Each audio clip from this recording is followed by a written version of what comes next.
বন্ধুরা একটা কথা শুনতে পেলাম, ওই জন্য তোমাদেরকে বলতে এলাম।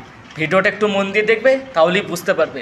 শুনতে পেলাম যারা বাংলাদেশি এবং যারা ইন্ডিয়া, ঠিক আছে, তো ইন্ডিয়ার সাথে বাংলাদেশের সাথে কোনো পার্থক্য নেই। ও একটা আলাদা দেশ, ইন্ডিয়া একটা আলাদা দেশ।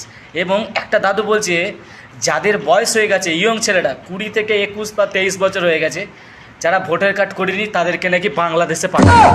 ও আমরা ইন্ডিয়ার ছেলে, ছোট্টবেলা থেকে ল্যাংটোবেলা থেকে আমরা ইন্ডিয়ায় মানুষ হলাম, আমাদেরকে বাংলাদেশে পাঠিয়ে দেবে?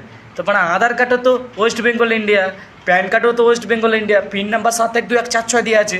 তাহলে আমাদের বাচ্চিতে তুমি আমাকে মানে বাংলাদেশে পাঠাবে? ওটা বাংলাদেশে আমার বাবার ঘর আছে না মায়ের ঘর আছে যে আমরা বাংলাদেশে চলে যাবো? আমরা তো পার্টির কাছে গেছিলাম, বলতেও গেছিলাম যে আমাদের বয়স হয়ে গেছে, আমাদের একটু ভোটার কার্ডটা করে দাও। যদি তারা যদি ভোটার কার্ড যদি না করে দেয়, তাহলে আমরা কী করতে পারি? তাদের যেমন একটা টাইমের দাম আছে, আমাদেরও সেমনি টাইমের দাম আছে। সারা জীবন তো ভোটার কার্ড নিয়ে পড়ে থাকলে আমাদের হবে না, পেটটাও চালাতে হবে। সব জুমলেবাজি কি রাজনীতি নেই চলেগি, তাই না? তাহলে তুমি আমাকে বাংলাদেশ পাঠাবে, কি করতে বাংলাদেশ পাঠাবে? আমার কি কোনো প্রমাণ আছে কি আমি বাংলাদেশের প্লেয়ার? দাদা এই ছোট্টবেলা থেকে ল্যাংটোবেলা থেকে ইন্ডিয়ায় মানুষ হলাম, ইন্ডিয়ার হসপিটালে জন্মগ্রহণ করলাম, আর তুমি আমাকে বাংলাদেশে পাঠাবে? বললেই হয়ে গেল নাকি? চমড়ার মুখ বলে দিচ্ছি শুধু উল্টো পাল্টা, আর আমরা কান পেতে শুনে নেবো।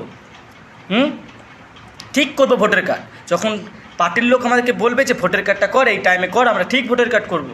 ওসব বালের কথা বলে লাভ নেই, বুঝলে তো? যে আমাদেরকে বাংলাদেশে পাঠাবে, পাঠিয়ে দেখাও দেখছি তোমাদের কত গাঁড়ে দম, পাঠাও না, আমরা আছি তো না? ওই পার্টি নিয়ে পড়া খুব জ্বালাতন হয়। দেশে আপনারা হিন্দু মুসলমান করছেন। সত্যি বলছি ভাই, পার্টির কাজ করবে, আমরা আমাদের কাজ করবো। আমরা ভোট দেবো, তো ভোট দিলে তো বাল কিছুই দেবে না।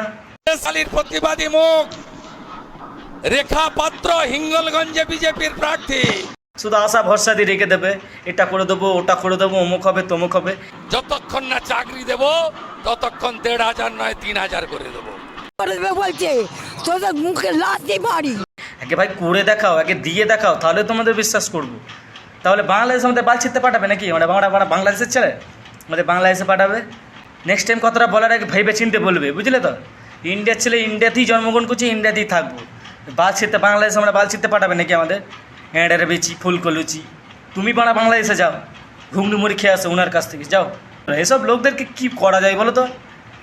কেউ টেনশন নেবে না, যখন টাইম হবে তখন ঠিক হবে। আমরা ইন্ডিয়া জন্মগ্রহণ করেছি, আমরা ইন্ডিয়াই থাকবো, কত ভয় কেউ না, তোমাদের কেউ বাংলাদেশ পাঠাতে পারবে না। বা আধার কার্ড আছে, প্যান কার্ড আছে, বাল ছিটতে আছে নাকি? ওয়েস্ট বেঙ্গল ইন্ডিয়া দিয়ে আছে, বাংলাদেশে লেখা আছে নাকি যে আমরা বাংলাদেশে জন্মগ্রহণ করেছি? সব বাল, সব কি সব বালের কথাবার্তা বলে, সব মানুষকে সব ভয় দেখানো এসব। বন্ধুগণ, ভিডিওটা একটু শেয়ার করে পাবলিক দেখাও, এসব লোকগুলো কি বলে বেড়ায়। 26-এ ভোট হবে না, 24-এ বিধানসভার ভোট হবে। ওর পিসি আর ভাইপো মাঝে হালা করিস না, ছেড়ে দে নৌকায় আমি যাব মদিনা।